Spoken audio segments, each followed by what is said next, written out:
The You of You. A guy who works in a hospital is a nurse. A lot of babies are born who don't live a day, he says. But of course their parents name them, and I keep a list. There was a woman who named her son Once. He lived an hour. There was a boy named Chance, and a boy named Jesus, and a girl named Wonderful. We had a stillborn baby the parents named Almost. One man named his daughter Lost. Some people name their children after trees and birds and such, ash and pine and hawk and wren. We have had several rivers and one ocean.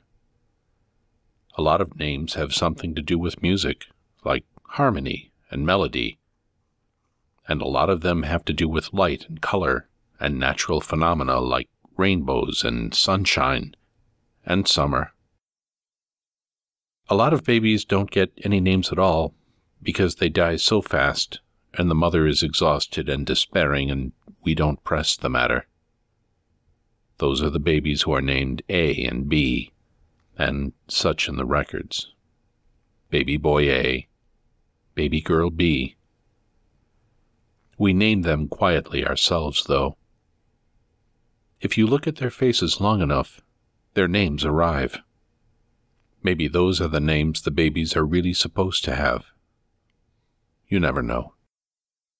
I think every child born has a name, just as every child born has a character and a personality that was never in the world before and never will be again. Me personally, I think that when you are formed in your mother's womb, you have a name that is part of every cell in your body. You are your name. Your name isn't a word or even a sound. It's the you of you. I am not being articulate, but you know what I mean? You stare at a baby, you know, a child who's been dead for half an hour, a child who was alive when she came out of her mother, and who she was, maybe who she is, and her name appears in your mind. A friend of mine says you hear the name in your heart like the ringing of a bell, but that seems too poetic and fanciful to me for what really happens, which is that somehow, after a while, you just somehow know her name. I go write it down so it doesn't get lost. We keep the list private. Just something among us working here, something important in ways that are hard to explain. Hey, you're a writer, you write it down and try to explain it. I can't.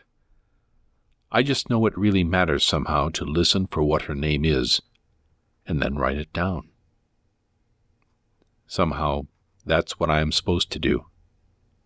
There are a lot of things we are supposed to do that are really important in ways we will never understand.